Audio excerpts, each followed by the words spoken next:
एक वीरान रेगिस्तान, एक छोटी सी झोंपड़ी और एक माँ जो बस अपने बेटे का इंतजार कर रही थी। लेकिन उसे क्या पता था कि अगले ही लम्हे मौत का फरिश्ता उसके सामने आने वाला है और उसकी आखिरी ख्वाहिश हमेशा के लिए अधूरी रह जाएगी। क्या सच में एक माँ को अपने बेटे से मिलने की भी मोहलत नहीं मिलती, या इसके पीछे छुपा है अल्लाह का कोई बड़ा राज? प्यारे दोस्तों, ये उस समय की बात है। एक दिन वीरान रेगिस्तान की खामोशियों में एक छोटी सी झोंपड़ी के अंदर हजरत मरियम अपने बेटे हजरत ईसा के साथ सादगी भरी जिंदगी गुजार रही थी। उस दिन उनके दिल में एक ख्वाहिश जागी। नरमी भरी आवाज में उन्होंने फरमाया, बेटा, आज मेरा दिल चाहता है कि मैं कुछ फल खाऊं, क्या तुम मेरे लिए ला सकते हो? माँ की इस सादगी भरी इल्तिजा को सुनकर हजरत ईसा अलैहिस्सलाम ने अदब से सर झुका दिया और बिना देर किए अपने कदम रेगिस्तान की तरफ बढ़ा दिए। झोंपड़ी में अब सिर्फ खामोशी थी और उस खामोशी के बीच हजरत मरियम अलैहिस्सलाम तन्हा बैठी थी। तभी अचानक फिजा का रंग बदल गया और उनके सामने जाहिर हुए हजरत अज़राइल। उनकी हैबत भरी मौजूदगी ने दिल को दहला दिया। हजरत मरियम अलैहिस्सलाम का चेहरा सहम गया और घबराई हुई आवाज में उन्होंने पूछा, आप कौन हैं और यहाँ किस मकसद से आए हैं? मलकुल मौत ने ठहरी हुई आवाज में जवाब दिया, मैं अज़राइल हूँ और अल्लाह ताला के हुक्म से आपकी रूह कब्ज करने आया हूँ। ये लफ्ज जैसे वक्त को थाम गए। हर तरफ सन्नाटा छा गया। दुनिया में आपका वक्त मुकर्रर हो चुका है। अब आपको आखिरत के सफर के लिए तैयार होना होगा। ये सुनते ही हजरत मरियम अलैहिस्सलाम की आंखों में नमी उतर आई। चेहरे पर गम की हल्की सी परछाई छा गई। उन्होंने भर्राई हुई आवाज में अर्ज किया, ऐ मलकुल मौत, मुझे थोड़ी सी मोहलत दे दीजिए। मैंने अपने जान से भी अजीज बेटे को फल लाने के लिए भेजा है। वो बस आता ही होगा। मैं इस दुनिया से जाने से पहले उसे एक बार देखना चाहती हूँ, उसे अलविदा कहना चाहती हूँ और जाते जाते कुछ नसीहत भी करना चाहती हूँ। उनकी आवाज में एक माँ का दर्द साफ झलक रहा था। मगर मलकुल मौत ने नर्म लेकिन अटल लहजे में फरमाया, मुझे एक लम्हे की भी देर की इजाजत नहीं है। अल्लाह रब्बुल आलमीन ने हर जान के लिए एक वक्त तय कर दिया है और हर शख्स को उसी वक्त इस दुनिया से जाना होता है। ना मैं उसे आगे बढ़ा सकता हूँ और ना ही उसे टाल सकता हूँ।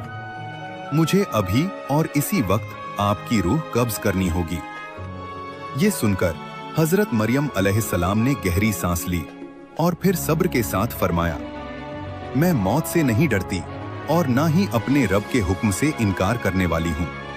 मगर अफसोस इस बात का है कि मैं आखिरी वक्त में अपने बेटे से एक लफ्ज भी न कह सकी, उसे एक नजर भर देख भी न सकी। एक लम्हे के लिए उनकी आंखें बंद हो गईं, जैसे दिल में छुपा सारा दर्द रब के हवाले कर रही हूं। फिर उन्होंने धीमी आवाज में कहा, खैर, अल्लाह जो करता है बेहतर करता है और अपने बंदों की भलाई के लिए ही करता है। इसके बाद उन्होंने अपने आप को पूरी तरह अपने रब के हुक्म के हवाले कर दिया और इजाजत दे दी। मलकुल मौत ने अल्लाह के हुक्म से उनकी रूह कब्ज कर ली और यूं उनकी दुनिया की जिंदगी का सफर मुकम्मल हो गया। झोपड़ी में अब गहरी खामोशी थी और उनका पाक जिस्म सुकून के साथ वहीं पड़ा था।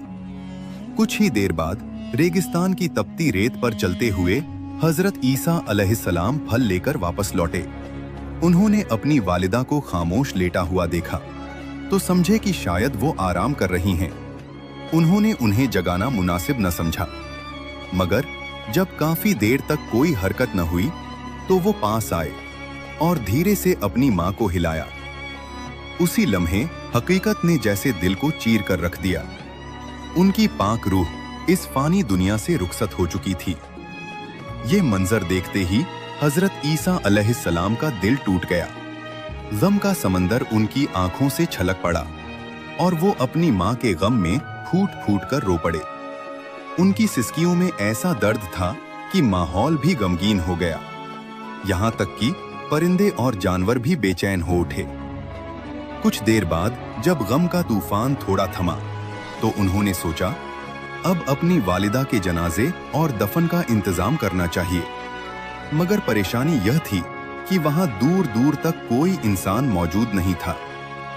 फिर भी उन्होंने हिम्मत की और मदद की तलाश में निकल पड़े। कुछ दूर चलने के बाद उन्हें कुछ लोग अपनी तरफ आते हुए दिखाई दिए। उन्होंने उनसे अर्ज किया, मेरी वालिदा का इंतकाल हो गया है, क्या आप उनके दफन में मेरी मदद कर सकते हैं? उन लोगों ने जवाब दिया, ए अल्लाह के नबी, हम इंसान नहीं हैं, हम अल्लाह के भेजे हुए फरिश्ते हैं जो जन्नत से आए हैं ताकि आपकी वालिदा हजरत मरियम अलैहिस्सलाम के जनाजे और दफन में शरीक हो सके।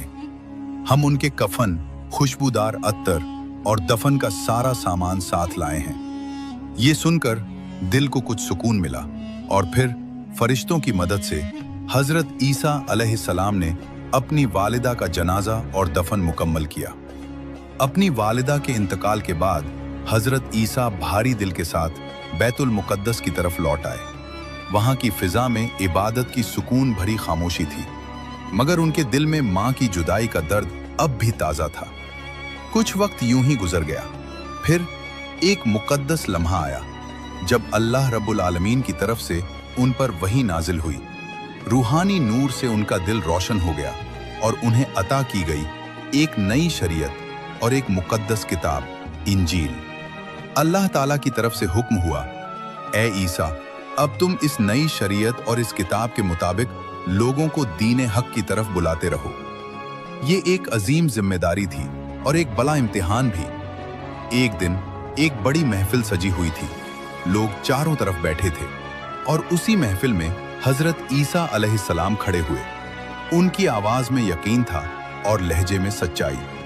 उन्होंने फरमाया, ए अल्लाह के बंदो, मेरे पास अल्लाह ताला की तरफ से नई शरीयत और एक नई किताब नाजिल हुई है। अब तुम पुराने उसूलों को छोड़कर इस नई किताब के अहकाम के मुताबिक अपनी जिंदगी गुजारने का अहद करो।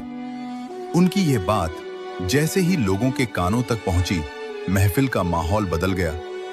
यहूद और बनी इसराइल के कुछ लोग शदीद गुस्से में भर उठे। उनकी आंखों में नाराजगी थी और लहजे में सख्ती। उन्होंने कहा, अब तक हम तुम्हें एक नेक और सच्चा इंसान समझते थे, मगर आज तुम हमारे बुजुर्गों के दीन को मिटाने की बात कर रहे हो। तुमने खुद एक नई शरीयत बना ली है और अब उसे हम पर थोपना चाहते हो। याद रखो, हम तुम्हारी इस चाल को कभी कामयाब नहीं होने देंगे। अगर तुमने ये तहरीक बंद नहीं की तो हम तुम्हें खत्म कर देंगे। महफिल में सन्नाटा छा गया। हर कोई इस टकराव को महसूस कर रहा था, मगर हजरत ईसा अलैहिस्सलाम का चेहरा बिल्कुल मुतमईन था। उन्होंने पूरे सुकून के साथ जवाब दिया, तुम मुझे कत्ल की धमकी दे रहे हो, मगर ये मेरे लिए कोई मायने नहीं रखती। मैं अल्लाह का नबी हूं और नबी होने के नाते मेरा फर्ज है कि मैं लोगों को हक के रास्ते की तरफ बुलाऊं। ये मेरे रब का हुक्म है। मैं तुम्हें दिल की गहराइयों से इस सच्चे दीन को कबूल करने की दावत देता हूं, वरना अगर तुम हक से मुंह मोड़ोगे तो याद रखो, तुम पर भी वही अजाब आएगा जो तुमसे पहले गुनहगार कौमों पर आ चुका है। उनके अल्फाज में चेतावनी भी थी और रहमत की पुकार भी। जैसे जैसे इस नई शरीयत की खबर फैली, बनी इसराइल के अंदर हर तरफ बहसें शुरू हो गईं। कहीं गुस्सा था तो कहीं सोच विचार। कुछ लोग बगावत पर उतर आए तो कुछ दिल से सच्चाई को पहचान गए। और फिर वो लोग हजरत ईसा अलैहिस्सलाम के पास आए और कलमा पढ़कर दीन हक को कबूल कर लिया। इसी दौरान हजरत ईसा अलैहिस्सलाम ने अपने नबी होने की निशानियां भी जाहिर की। ऐसे मौजिज़ात जिन्हें देखकर इंसानी अक्ल हैरान रह जाए। अल्लाह के हुक्म से उन्होंने मुर्दों को जिंदा किया, पैदाइशी अंधों को रोशनी अता की, कोढ़ के मरीजों को शिफा दी और मिट्टी से परिंदे बनाकर उन्हें जान बख्श दी। ये सब सिर्फ और सिर्फ अल्लाह के हुक्म से हो रहा था। इन मौजिज़ात को देखकर बेशुमार लोग हिदायत की राह पर आ गए। उनके दिलों में यकीन जाग उठा, मगर कुछ लोग ऐसे भी थे जिनके दिल जिद और घमंड से भरे हुए थे। वो सब कुछ देखने के बावजूद सच्चाई से मुंह मोड़ते रहे और नबी की मुखालिफत में ही लगे रहे। जब नबी के दुश्मन बनी इसराइल के नाफरमान लोगों ने हजरत ईसा के खिलाफ एक खौफनाक साजिश रची, तो उनके मानने वाले मोमिन दर्द और बेचैनी के साथ उनके सामने आए। उन्होंने गमगीन लहजे में कहा, क्या तुम फिर वही गलती दोहराना चाहते हो? तुम इससे पहले हजरत जकरिया और हजरत याहिया जैसे अजीम नबियों को कत्ल कर चुके हो, और अब तुम हजरत ईसा अलैहिस्सलाम को भी खत्म करना चाहते हो। ये तुम्हारी कौम के लिए एक बहुत बड़ा गुनाह है, एक खतरनाक और संगीन जुर्म। खुदा के लिए इस साजिश से बाज आ जाओ। वो अल्लाह के खास नबी हैं, और जो मौजिज़ात उन्होंने तुम्हें दिखाए हैं वो उनके नबी होने के लिए काफ़ी हैं। हक को कबूल कर लो और इस जुल्म से तौबा कर लो। उनकी आवाज़ में सच्चाई थी, मगर जिन दिलों पर जिद का पर्दा पड़ चुका हो वहाँ सच असर नहीं करता। कुछ ही दिनों बाद एक और बड़ी महफिल सजी। लोग दूर दूर से जमा हुए और उसी महफिल में हजरत ईसा अलैहिस्सलाम तशरीफ लाए। उनके चेहरे पर नूर था और आवाज में एक अजीब सी कशिश। उन्होंने फरमाया, ए अल्लाह के बंदो, अल्लाह ताला ने हजरत मूसा की उम्मत के लिए शनिचर का दिन इबादत के लिए मुकर्रर किया था, और मुझे हुक्म दिया गया है कि मेरी उम्मत के लिए इतवार का दिन इबादत का दिन हो। लिहाजा उस दिन तमाम दुनियावी काम, कारोबार और मशगूलियत को छोड़ दो और अपने रब की इबादत में मशगूल हो जाओ। उस दिन अल्लाह की किताब की तिलावत करो, लोगों को नेकी का हुक्म दो और बुराइयों से रोकने की कोशिश करो। दुनियावी कामों में उलझकर उस मुकद्दस दिन को जाया मत करो, वरना तुम अल्लाह की नाराजगी का शिकार हो सकते हो। फिर उन्होंने कुछ पल के लिए ठहर कर एक ऐसी बात कही जिसने हर दिल को चौंका दिया। ए बनी इसराइल के लोगों, मैं तुम्हें एक बहुत बड़ी खुशखबरी देना चाहता हूँ। मेरे बाद एक और अजीम नबी तशरीफ लाने वाले हैं, जिनका नाम होगा हजरत मोहम्मद। उनका नाम लेते ही फिजा में एक अजीब सी रूहानियत फैल गई। उन्होंने आगे फरमाया, वो इस जहान के सबसे अफजल और आखिरी नबी होंगे। अगर तुम में से कोई उनकी जिंदगी में उन्हें पाले तो फौरन उनकी तालीमात को कबूल कर लेना और उनके दीन और शरीयत को अपना लेना, क्योंकि जो ऐसा करेगा वो अल्लाह के नजदीक सबसे ज्यादा मुकर्रब और कामयाब होगा। उन पर अल्लाह ताला की तरफ से एक मुकद्दस किताब नाजिल होगी जिसका नाम होगा अल कुरआन। जो कोई इस किताब की तिलावत करेगा और इसके अहकाम के मुताबिक अपनी जिंदगी गुजारेगा, वो अल्लाह के यहाँ बेहिसाब सवाब पाने वाला होगा।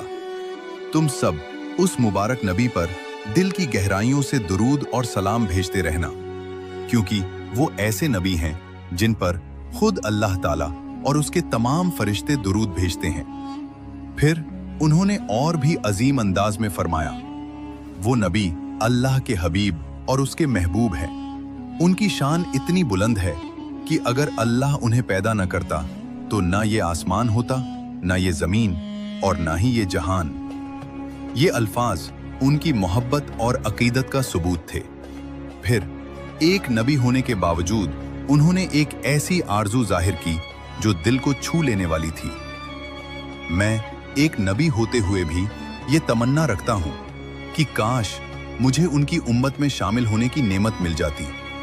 अगर मेरा रब मेरी ये दुआ कबूल कर ले तो मेरे लिए इससे बड़ी कोई खुशकिस्मती नहीं होगी। मगर ये बातें सुनकर कुछ लोगों के दिलों में और भी ज्यादा नफरत भर गई। उन्होंने आपस में कहा, ये शख्स हमारे दीन को बदलना चाहता है। ये हजरत मूसा अलैहिस्सलाम की शरीयत को खत्म करके अपनी नई शरीयत कायम करना चाहता है। ये सब एक साजिश है। ये हमारी कौम पर हुकूमत करना चाहता है, और अब ये एक नए और सबसे अजीम नबी के आने की बात कर रहा है, ताकि लोग हमसे हटकर उस नए नबी की तरफ चले जाएं। उनकी आंखों में नफरत थी और दिलों में साजिश। आखिरकार उन्होंने फैसला किया, अब और देर करने का कोई फायदा नहीं। हमें फौरन बादशाह के पास जाना चाहिए और इसकी शिकायत करनी चाहिए, ताकि इसका कोई पक्का और सख्त इलाज किया जा सके। उस दौर में बैतुल मुकद्दस और पूरे यरूशलेम की हुकूमत बनी इसराइल के हाथों में थी, और उस वक्त का बादशाह हजरत ईसा और उनके मानने वालों का सख्त दुश्मन था।